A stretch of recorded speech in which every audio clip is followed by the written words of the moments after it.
안녕하세요. 김원준입니다. 다음 주 드디어 올림픽이 개막합니다. 올림픽 최대 이슈 중 하나가 단일팀 문제였죠. 관련해 보수는 프레임 하나를 만들어냈습니다. 북한 선수들 참가는 남한 선수들 기회를 박탈한다. 공정하지 않다. 올림픽은 그 탄생부터 평화를 위한 것이었고 유치하는 노력부터 이미 공공의 자원이 엄청나게 동원이 됩니다. 하여 선수들도 올림픽 정신의 구현과 공공의 이익을 위해 때로는 개인적 이익 일부를 남과 공유할 의무가 함께 부여되는 겁니다. 전쟁이 고론되던 상황에서 우리 공동체에게 평화의 상징이 필요하다. 그럼 개개인 출전 시간 중 일부는 그 목적을 위해 공공재가 될 수도 있는 게 올림픽의 정신과 공공의 이익에도 부합하는 겁니다. 정부가 그런 메시지의 전달과 관리에 실패한 측면이 있습니다. 그건 그것대로 비판할 수 있죠. 하지만 출전 시간이 줄어서 공정하지 않다는 단순한 프레임 하나에 거의 모든 언론이 아무런 문제 제기도 없이 동조하는 상황이 저는 참으로 기이합니다. 올림픽이 개인 커리어만을 위한 취업 박람회가 아니잖아요. 올림픽이 개인만의 경영이면 올림픽기와 국기는 왜 겁니까? 선수 명함하고 이력서를 걸어야지.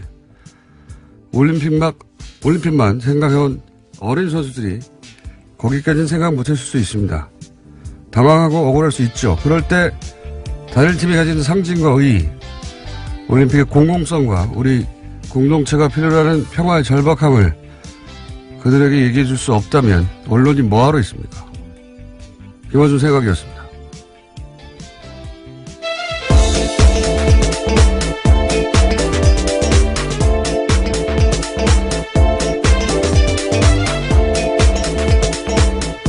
시사인의 김은지입니다.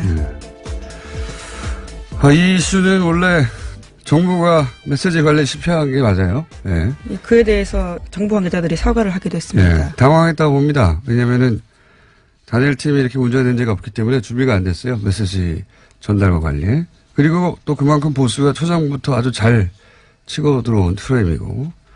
그래서 정부가 수습할 문제라고 생각해서 제가 가만히 있었는데 좀 시간이 지나면 이 단일팀의 불공정 프레임 이거 자체도 문제가 있다.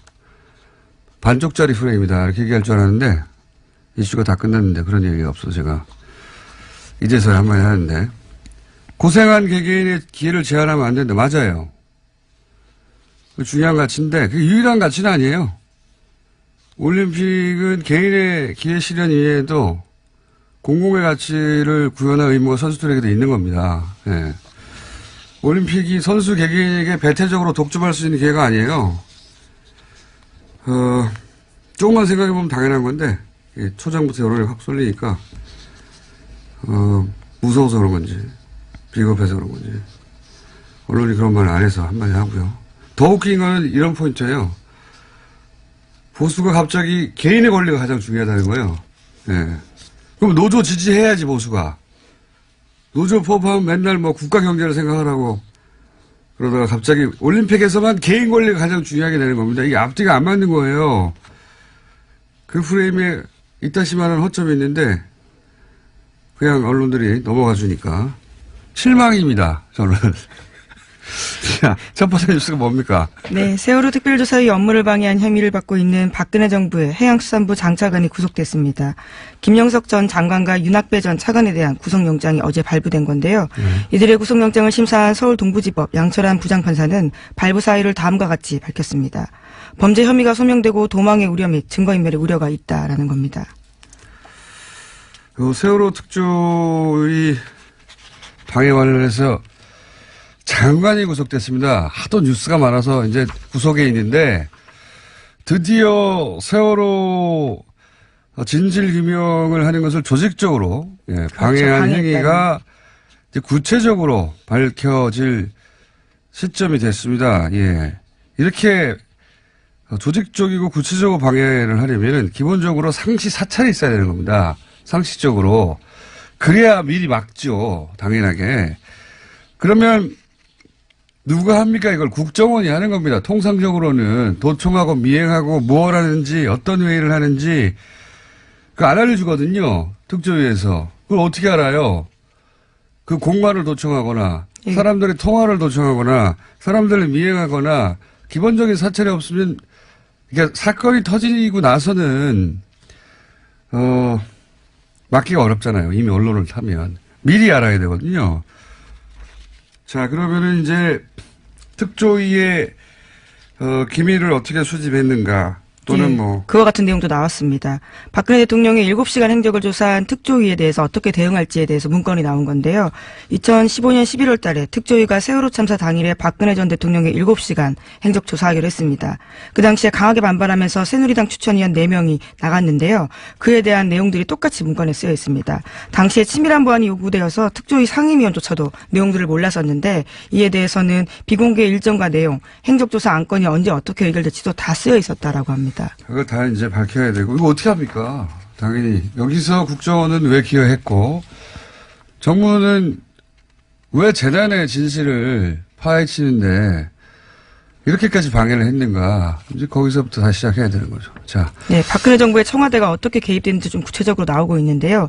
안종범 수석에게는 특조위 7시간 조사 막으라면서 해수부를 적극 하라고 5자리나 시켰다라고 하고요. 조윤선 수석에게는 기형적인 특조위를 폐지할 필요가 있다면서 여당과 논의하라고 했습니다. 또 우병우 수석에게는 정교조 계획을 무력화시키다라는 이야기도 했고요. 뭐 세월호도 사실 아직 밝혀진 것보다 밝혀지지 않은 게 훨씬 많은 사건이기 때문에 출발점에 제대로 쓴 것 같습니다. 자, 다음 순요.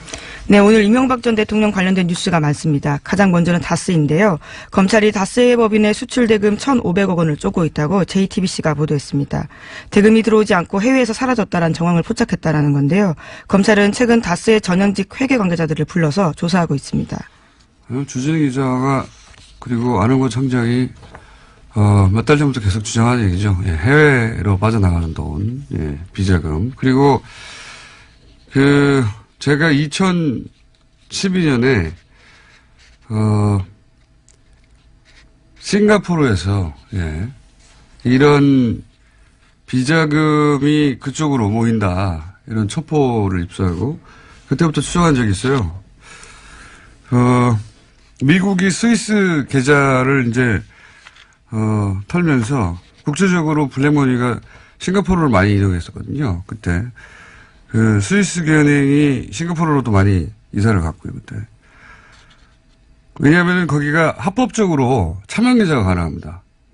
그러니까 불법이 아니에요. 싱가포르에서는 합법이에요. 대리를 내세우는 게. 거기에 이제 싱가포르의 페이퍼 컴퍼니 혹은 뭐 비자금 저수지라고 저희끼리 불렀었는데 돈이 모여있다고. 이게 어려운 점이 뭐냐면 어디서 딱 끊겨요. 하다 보면. 예. 프라이빗 뱅킹의 특징이기도 하고. 이거 공권력이 직접 수사를 해야 되는 사안인데 언제 떼려나 그러고 있었는데. 예, 드디어 착수했다고 합니다. 드디어 계기가 마련되고. 예. 다스의 싱가포르 회사 이름은 인티어 다스라는 곳인데요. 2005년에 캐나다 업체 합작해서 만들었습니다. 그런데 관련된 의혹들이 만들어지자요. 2012년에 폐업했습니다. 진작 알고 있던 내용입니다. 어쨌든 거기에서 그냥 머물러 있지는 않을 거예요. 돈이. 이런 돈이라는 게 계속 흘러가니까. 어쨌든 싱가포르가 거점이었다. 거점 중 하나였다. 예. 이것까지는 저도 확실하게 알고 있던 바입니다. 예. 그 이유를 추적하기가 어려운 것이지. 드디어 공중파 뉴스에서도 나오군요. 자, 다음 뉴스는요. 네, 이명박 전 대통령의 큰 누나의 아들인 조카 김동혁 씨라는 사람이 있습니다. 이 김동혁 씨가 최근에 검찰의 비공개 조사를 받았는데요. 검찰 조사에서 모친에게 상속받은 부동산이 사실은 이명박 전 대통령의 차명 계산이다라고 진술했다고 합니다. 이명박 전 대통령 기자회견할 때 이거 하지 말았어야 할 기자회견이다. 끝났다 이제. 뚝이 무너질 것이다. 예. 이게 이제 저희가 처음에 다스는 누구 겁니까? 라고 다스를 공격한 것도 사이버사나 국정원 댓글은 훈련된 조직원들이 그 가운데 있어요. 진실의 끝까지 가는데. 혹은 공직자들이 있고. 하지만 다스는 민간인들의 회사입니다. 그리고 이런 경우에는 어디 방어막 한 군데 구멍을 뚫는 게 중요합니다. 거기가 무너지면 심리적으로 다스가 뚫렸어요. 그러면 다른 것도 심리적 저지선이 같이 무너지는 거예요. 이거 나만 혼자 이거 방어하고 있으면 뭐해? 이렇게 이제 지금 무너지기 시작하는 거죠. 외삼촌 내 땅 우리가 가지고 있는데 이거 다 예, 드디어 사실을 말하게 되는 그러니까요. 겁니다. 이명박 전 대통령 참여유산이다라고 얘기하게 되는 것이고 이런 일들은 점점 더 많이 벌어지겠죠. 이제 시작에 불과하다. 예. 다음 뉴스는요? 예, 또 영포빌딩 압수수색하면서 관련된 내용들이 굉장히 중요한 게 많이 나왔다라고 SBS가 보도하고 있는데요. 이명박 전 대통령이 재임 시절에 다스 관련된 보고를 직접 받았다라는 증거를 검찰이 확보했다고 합니다. 검찰 관계자에 따르면 이명박 전 대통령 쪽에 급소를 찔렀다라고 할 정도로 스모킹 건이라고 하는데요. 아직 구체적인 내용이 나오진 않았습니다. 그래요? 급소를 찔렀어요? 네, 그런 표현이 있습니다. SBS가 그렇게 보도하고 있는데요. 급소는 뉴스공장이 지난 7월부터 찔렀어요. 예, 시사인도 함께했습니다. 계속 찔렸는데 청와대 민정하고 공권력을 동원해서 돈을 찾고 그 과정을 청와대 민정이 뭐 자기 혼자 결정했겠습니까? 청와대 대빵이 시켰지? 민정이 왜 그걸 혼자 해요? 그리고 민정이 왜 사기업하고 계속 연락을 합니까? 그 사기업과 연락한 문서들도 진작에 공개했고요. 그렇지만 검찰 조사가 중요한 건 그때 이제 뉴스공장에서 여러 가지 문건을 들고 얘기했지만 대통령이 보고를 받았다고 하는 문건이나 증거를 여기 이 부분은 검찰만 확보할 수 있는 거죠. 예, 그걸 검찰이 확보했다면 이제 완성이 되는 거죠, 그림이. 자, 다음은요. 네, 김재정 씨와 관련된 이야기도 여러 차례 말씀드렸습니다. 이명박 전 대통령의 처남인 고 김재정 씨가 일종의 키맨이다라는 건데요. 그와 관련해서 상속자인 부인 권모 씨가 검찰 조사 받았습니다. 상속세 탈루한 의혹으로 받고 있는데요. 이와 관련해서 상속자인 부인 권모 씨가 아니라 제3자가 상속 과정의 문제점을 검토한 흔적이 발견됐다라고 합니다. 발견된 지 4개월 넘었어요. 뉴스공장에서 계속 얘기했어요. 제3자가 했다고. 안홍구 총장님이 그렇게 얘기를 많이 했었고, 예. 하지만 이게 다 이제, 뉴스에, 지상파가 가장 정제해서 내놓는, 뉴스에서 보도되기 시작했다는 게 중요한 거죠. 자, 다음 뉴스는요? 네, 이명박 정부 사이버사령부의 정치관여 의혹 수사를 은폐무마한 혐의로 구속된 전 국방부 수사팀 관계자 기억하실 겁니다. 최근에 구속이 됐는데요. 이 관계자가 심경의 변화를 일으켜서 적극 진술을 하고 있다고 합니다. 상부 지시를 받고 핵심 진술을 덮었다라는 이야기입니다. 이게 다스 효과라는 겁니다. 저기가 뚫렸네? 나 혼자 방어한다고 지금 내가 방어할 대상, 우리 이명박 전 대통령이 보고가 되지 않네? 나만 하면 뭐해? 이런 심리적 저지선이 뚫리는 효과가 있어. 다른 분야도 다 이렇게 될 겁니다. 네, 오늘 아침 경향신문 보도인데요. 네. 구체적인 내용들이 꽤 많이 나오고 있습니다. 그러면서 윗선 규명에 힘이 나고 있다라고 하는데 네. 김관진 전 장관이 구속됐다 풀려나가면서 한동안 소강 상태였는데 다시 한번 속도 내고 있다고 합니다. 다 무너지게 돼 있다니까요. 그 기자회견 하지 말았어야 돼요. 아무 내용도 없는 기자회견. 아무것도 없나 보다. 이렇게 되는 거군요. 자, 다음 순요. 네, 서지현 검사 이야기도 안 할 수가 없는데요. 이번 주에도 JTBC에 출연해서 처음으로 피해 사실 털어놓은 다음에 계속해서 법무부의 부실 대응 비판됐습니다. 이와 관련해서 박상기 장관이 피해 사실을 적시한 서 검사의 메일을 받았는지 여부가 어제 하루 종일 논란이 됐습니다. 저도 이 뉴스 봤는데, 저도 이 뉴스를 보면서 굉장히 이상한 지점을 발견했어요. 이제 법무부 관계자 발로 첫 뉴스가 나왔죠. 네, 뉴스원 보도였습니다. 네, 장관이 이메일을 확인했는데 메일 받지 않았다고 하더라. 여기서부터 출발됐거든요. 법무부 관계자 발로. 네, 직접 메일을 받은 사실이 없는 것으로 확인했다라는 보도였습니다. 그러고 나서 이제 좀 이따 공식 브리핑에서 받았다고 하니까 거짓 해명, 말 바꾸기 이게 이제 하루 종일 보도된 내용인데 이게 탐사 보도를 오래 해온 저로서는 이거는 진짜를 놓친 뉴스다. 껍데기만 본 뉴스다. 최초로 제가 아무도 이 말을 그렇게 저녁 때문에 그런 내용이 나올 줄 알았더니 그게 안 나와서. 왜냐하면은 서검사 측에서 메일 보냈다고 했어요. 답장을 받았다고 했어요. 메일은 법적인 증거 능력이 인정받을 만큼 확실한 물증입니다. 이제는. 상대 손에 메일이 있어요. 그죠? 이거를 있다고 하는데 일부러 거짓말해서 상대 손에 있는 증거를 없앨 수가 없는 거예요. 즉시 들통이 나는데 이런 건 바보도 안 하는 거짓말입니다. 이렇게 생각을 해야 돼요. 첫 출발부터. 그리고 이렇게 큰 사건인데 여검사가 성추행을 당했다고 장관한테 직접 진정을 했어요. 이게 맨날 있는 일입니까? 최초로 있는 일이에요. 잊을 수가 없는 사건이에요, 이거는. 더군다나 관련자가 현직 의원입니다. 그리고 가해자가 아주 유명한 검사예요. 모를 수가 없어요. 절대로 잊을 수가 없는 사건인 거예요. 게다가 그런 메일을 받고 이런저런 지시를 했다고 이제 밝혀졌지 않습니까? 이거 어떻게 전체를 다 잊어버려요? 네, 검찰국의 관련자 면담하도록 지시했다라면서 구체적으로 누구와 약속 잡고 미리 알려달라는 이야기까지 그런 건 했다고 중요하지 합니다. 않고요. 핵심은 이거예요. 잊을 수가 없는 겁니다. 장관도 잊을 수가 없고 또는 숨기로 해도 숨길 수가 없고 그리고 거짓말도 불가능하고 게다가 지시를 이행한 사람도 너무 많고 이렇게 상식적으로 생각하고 단 다음에 그 다음에 사건을 재구성을 해야 되는 거예요. 일부러 거짓에서 빠져나갈 수도 없죠. 잊을 수도 없는 사건이죠. 그 다음 생각해야 될 거는 그러면 그 법무부 관계자가 장관을 메일 안 받았다고 했잖아요. 그렇죠? 네, 해당 보도에 따르면 그렇습니다. 법무부 관계자가 정말 법무부 장관에게 확인을 하고 기자에게 그런 말을 한 것인가. 제가 보기엔 이 사태의 진짜 주인공은 이 법무부 관계자입니다. 그 관계자가 장관님 메일 안 받았어요? 받았어요. 확인을 했는지 여기서부터 다시 확인해야 되는 거예요. 제가 보기엔 이거 거짓말입니다. 확인했다는 건. 다시 말씀드리지만 상대한테 물증이 있고 잊을 수 없는 사건인데 면담한 직원도 있어요.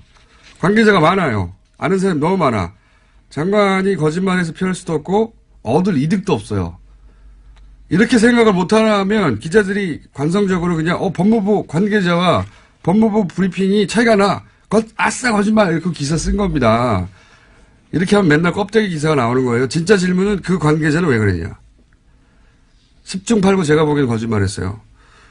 이걸 파야 진짜 뉴스가 나온다. 법무부 장관이 조직 장악이 안 된 건가? 아니면은 이전 정부의 인사 일부가 사보타지를 하고 있는 건가?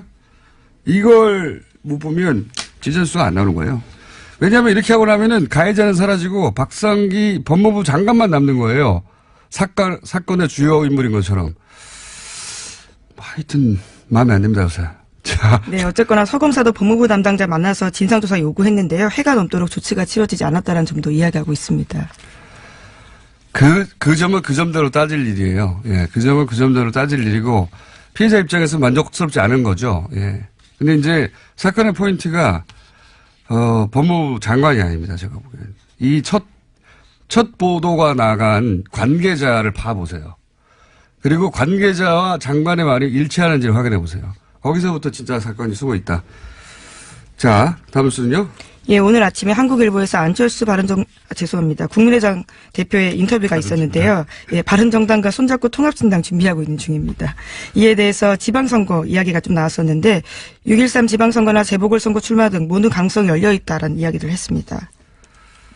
그렇군요. 안철수 대표 관련 통합 관련 뉴스가 많이 나오는데 이거 이제 한 번만 더 코멘트를 하자면 전당대회 안 하는 거를 가지고 여러 기사에서 우회로를 찾는다, 우회한다. 어떤 기사는 산에 길을 내고 물에 다리를 놓는다, 막 이런 표현을 하던데 정치권이 앞뒤 안 맞게 행동하거나 유불리에 따라서 말을 바꾸거나 기준을 바꾸거나 그 여야 모두 있는 거거든요. 그리고 또 출입 처면은 또 막 공격하기도 그렇잖아요. 그래서 적당히 덮어주기도 하죠. 근데 이건 예를 들어서 이 우회로다, 전당대회 안 한 거. 우회한다. 산에 길을 내고 물에 다리를 넣는다. 이건 너무 만져주는, 이거 애모예요. 이렇게 표현하면. 이렇게 하면 안 되는 겁니다. 표현이 너무 선정적인 것 같은데요. 깜짝 놀랐습니다. 적당히 해야죠, 적당히. 보세요. 합당은 전당대회에서 결정한다. 오늘 열받네요. 당원이 그래요? 근데 안철수 대표 측이 장악한 중앙위가 당원을 개정해요. 전당대회 안 하고 그냥 당원 투표를 한다고. 그러면서 뭐라고 하냐면 당원을 개정하면 즉시 효력이 발생하고 다음 전당대회에서 추인을 하면 된다. 이렇게 말해요. 추인을 안 했는데 어떻게 효력이 즉시 발생합니까? 논리적으로 말이 안 되죠. 그리고 이미 합당이 됐는데 국민의당의 전당대회는 이제 영원히 할 수가 없는데 어디서 추인합니까? 어디서? 추인할 데가 없어. 앞뒤가 안 맞아 이건. 논리적으로 하나도 말이 안 되는데 무슨 우회로예요. 이거는 강목 들고 용팔이 전당대회를 했는데 정면 돌파다. 이렇게 말해주는 것과 마찬가지인 겁니다. 적당히 좀 해야지. 민망해요 진짜. 뭐 우회로예요 이게. 아유 바보같이 정말. 자 어제 블랙하우스에서 여기까지 하고 끝내죠. 공중파에서 최초로 포털에서 매크로가 가능하다. 기술적으로 가능하다. 이걸 시연했는데, 당연히 네이버에서는 검색어에 등장하지 않았고, 공중파에서 네이버, 매크로 가능해. 신기하거든요. 검색해 봐야 돼요. 등장하지 않았고, 당연히 예상한 바입니다만. 그러면 안 됩니다. 네이버. 이 또한 지나가리라. 그렇지 않습니다. 예. 블랙하우스 한번 검색해 보시고, 다른 건 몰라도, 그건 보셔야 됩니다. 매크로가 가능하다는 거. 오늘 뉴스도 많고 할 말도 많았네요. 네. 답답한 하루였습니다. 자, 지금까지 김은지였습니다. 감사합니다. 네. 참. 네. 바로 끝내면 안 되는군요. 미니가 하나 준비되어 있습니다. 정세현 전 통일부 장관님 전화 연결됐습니다. 죄송합니다. 가치란 장관님. 안녕하세요. 예, 안녕하세요. 근데 왜 그렇게 화를 내요, 아침부터? 뉴스를 읽다 보니 갑자기 띵 해가지고요.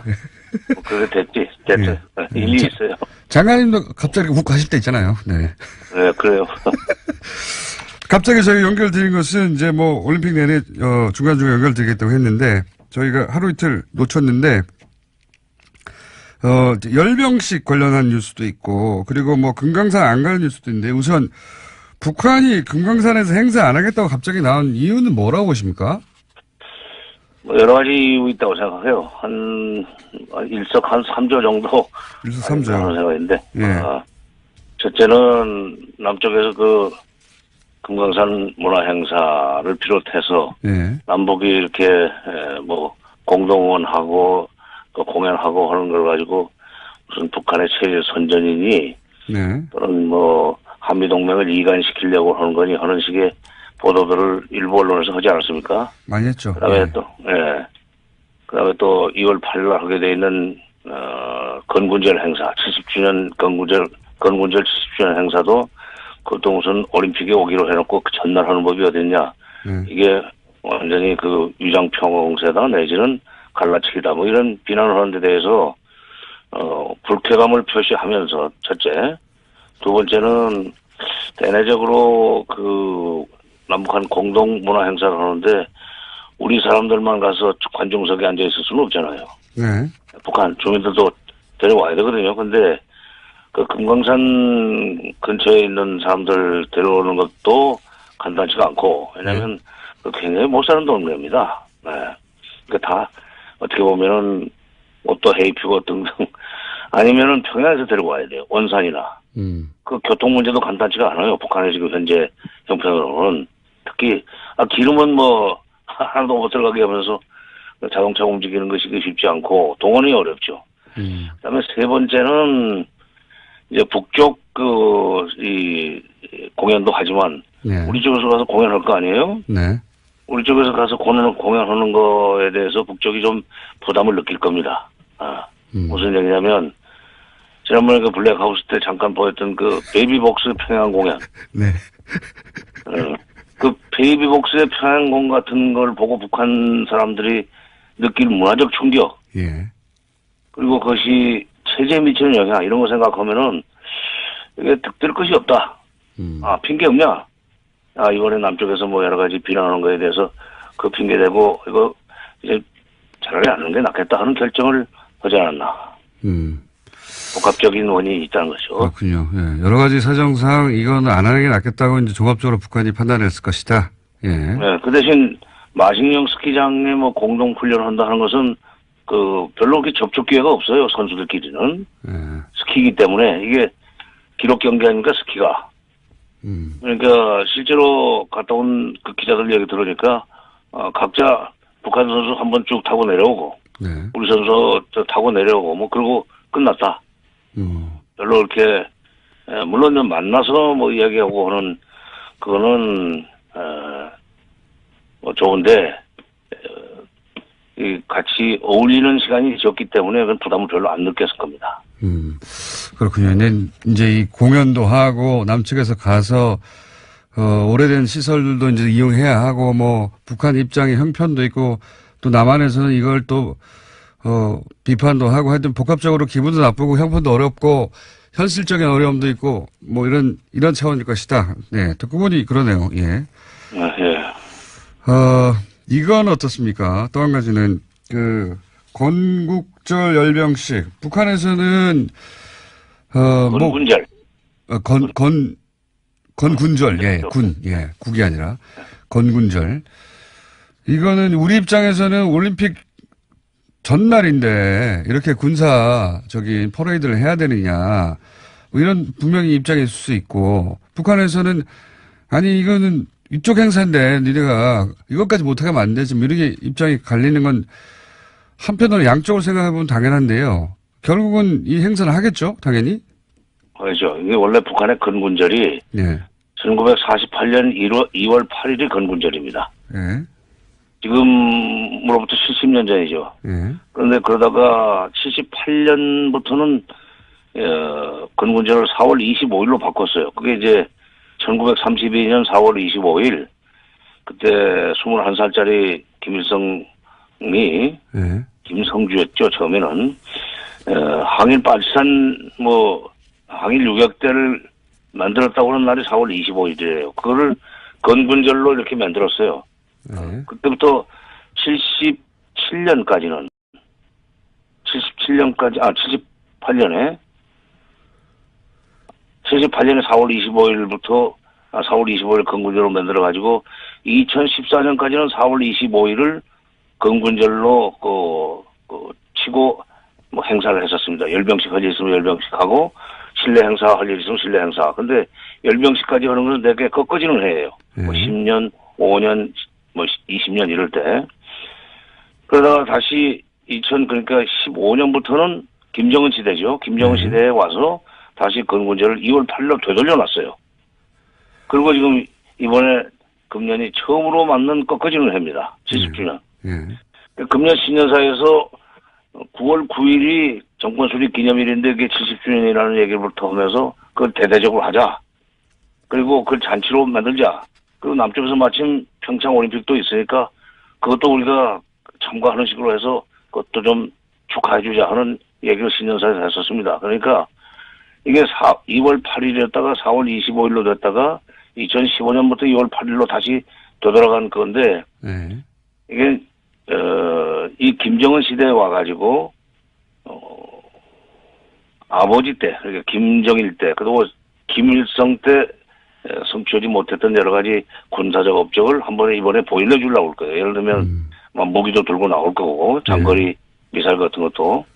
이제 우리 옛날에 박정희 전두환 시절에 국군의 날 행사를 생각해 보면 열병식 하면은 탱크 무슨 미사일 끌고 나오고 공중에서는 비행기 날고 그러지 않았습니까? 그러니까 그런데 이제 우리 올림픽 전날 바로 하는 것이 하필이면 또 날짜가 공교롭게도 그렇게 됐습니다. 그건 우연히 그렇게 일치했죠. 우연히 그렇게 됐는데 거기는 건군절 70주년 행사기 때문에 이걸 작게 할 수가 없어요. 70년 전에 벌어진 일이라 바꿀 수가 없고 70년 전부터 벌어진 일이라 바꿀 수가 없고 그렇죠. 그쪽에서는 큰 잔치다. 그러니까 바꿀 수는 없겠네요. 옆집의 잔치에 이제 가기 전날 자기네 칠순 잔치하고 오는 셈인데 그건 뭐라고 그러겠어요. 그러니까 그리고 무기를 끌고 나올 거예요. ICBM도 나올 거고 여러 가지 위협적인 행사를 할 텐데 그게 밖으로 그러니까 우리가 볼 때는 미국이나 우리가 볼 때는 위협적이 될 수 있지만 그쪽으로 봐서는 이거 우리가 이렇게까지 만들었다는 자랑스러운 일종의 이 전시 행사인데 그 대내 통치 차원에서 하는 걸로 봐야 됩니다. 김정은의 소위 장악력을 높이고 아버지 할아버지 못지않은 업적을 쌓았다고 하는 것을 과시하려고 하는 행사이기 때문에 그렇게 완전히 평창 올림픽에 재뿌리려고 한다 하는 것으로 이렇게 몰아붙여서는 안 되죠. 그럴 필요가 없어요. 알겠습니다. 각자 하고 오라고 해도 돼요. 저희는 7년 전에 결정됐지만 여기는 70년 전에 결정된 거라 바꾸서 그 잔치를 바꾸기 어렵다. 이렇게 이해하면 되겠습니다. 자, 오늘 여기까지 짚어보고요. 제가 보기엔 또 한 1, 2주 사이에 또 장관님을 모시고 간단하게 핵심을 체크해야 될 것 같습니다. 오늘 말씀 감사합니다.